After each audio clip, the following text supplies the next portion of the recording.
Assalamualaikum warahmatullahi wabarakatuh. Salam santun dan salam sejahtera untuk kita semua. Sampurasun.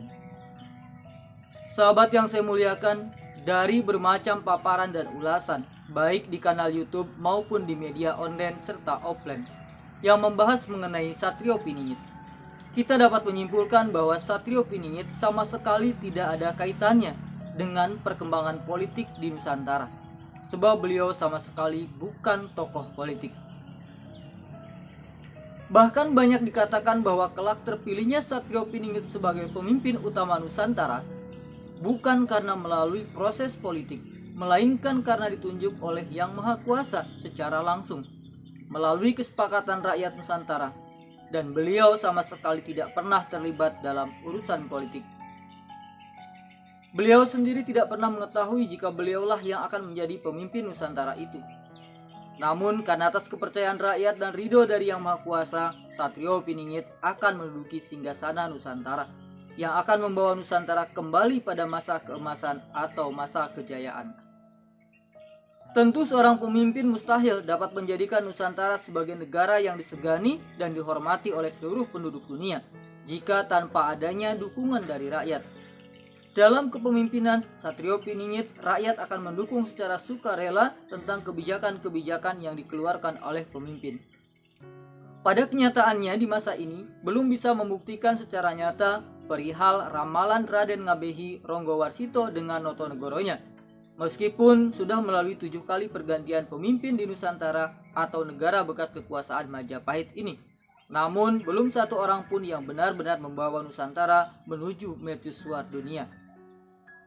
Tidak ada pula yang berani memastikan bahwa presiden ke-8 adalah Satrio Piningit, mengingat bahwa 7 presiden Nusantara sebelumnya diantaranya mengandung ciri-ciri atau berinisial sebagaimana suku kata dalam kata Notonegoro.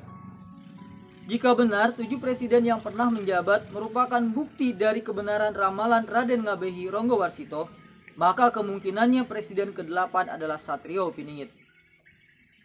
Jika kita perhatikan perkembangan politik di Nusantara, saat ini sudah mulai dibicarakan para tokoh-tokoh politik yang akan maju dalam pemilihan presiden pada pemilu tahun 2024 mendatang.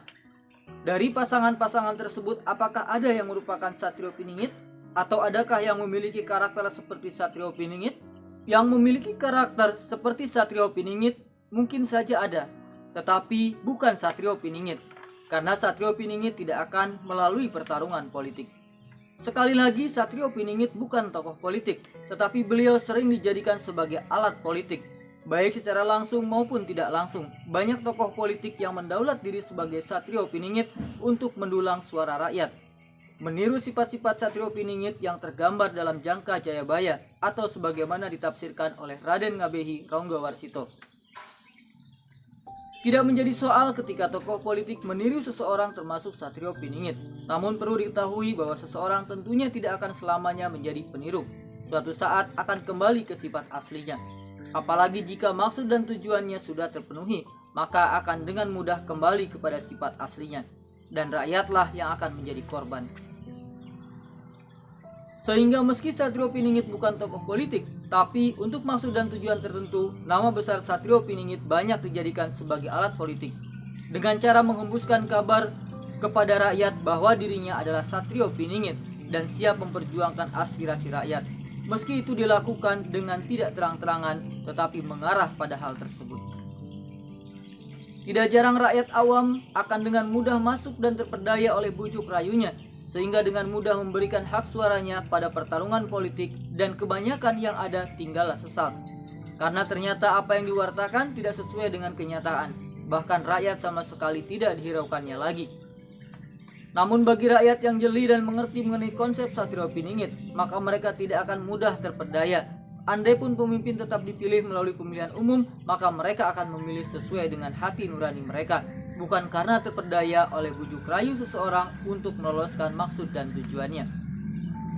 Untuk itu, perlu menjadi catatan bagi kita semua bahwa sekalipun pemilihan pemimpin akan tetap berjalan, maka pilihlah sesuai dengan hati nurani masing-masing. Kita harus secara aktif mencari informasi mengenai calon-calon pemimpin, tidak hanya melalui warta di layar kaca atau di layar telepon genggam, tapi perlu mengumpulkan informasi sebanyak-banyaknya sesuai dengan kemampuan masing-masing. Selanjutnya, biarkan hati nurani yang memilih, atau jika hati terlalu sulit menepis keraguan, maka mintalah petunjuk Tuhan agar diberikan ketetapan hati dalam menentukan pilihan yang diridhoi oleh Tuhan, sehingga kelak tidak akan terjadi penyesalan karena salah memilih pemimpin. Selanjutnya, minta pula kepada Tuhan agar diberikan pemimpin sesuai dengan harapan seluruh rakyat. Jadi kesimpulannya, siapapun yang mengaku sebagai Satrio Piningit dengan tujuan agar terpilih dalam pemilihan pemimpin, maka sudah dipastikan itu bukan Satrio Piningit. Karena SP yang asli tidak pernah mengakui dirinya sebagai Satrio Piningit. Jadi pilihlah sesuai dengan hati nurani masing-masing. Jika masih ragu, carilah informasi dan mintalah petunjuk kepada Tuhan Yang Maha Esa. Lantas siapa sebetulnya Satrio Piningit itu? Mitos atau fakta?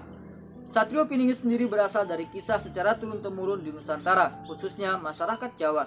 Merupakan salah satu dauh dari Prabu Jayabaya yang digubah dan ditafsirkan oleh Raden Ngabehi Ronggowarsito. Dan dari ucapan Prabu Jayabaya tersebut ada yang sudah terjadi, baik itu benar-benar terjadi maupun hanya secara kebetulan. Satrio Piningit itu adalah salah satu dauh Prabu Jayabaya yang belum terjadi. Namun banyak yang percaya pada ramalan Jayabaya, sehingga banyak yang meyakini bahwa Satrio Piningit pun akan benar-benar muncul di Nusantara.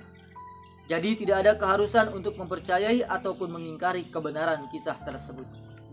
Siapapun pemimpin Nusantara kelak, mari kita berdoa kepada Tuhan Yang Maha Esa agar pemimpin Nusantara kelak dapat membawa Nusantara menuju masa kejayaan. Rakyatnya makmur, tanahnya subur, kehidupan aman, tentram dan sentosa tanpa kurang satu apapun. Amin, amin ya robbal alamin. Sahabat, demikian yang dapat disampaikan, semoga bermanfaat. Atas segala salah dan hilaf, saya mohon maaf yang sebesar-besarnya. Billahi taufiq wa hidayah. Wassalamualaikum warahmatullahi wabarakatuh. Salam santun dan salam sejahtera untuk kita semua. Sampurasun.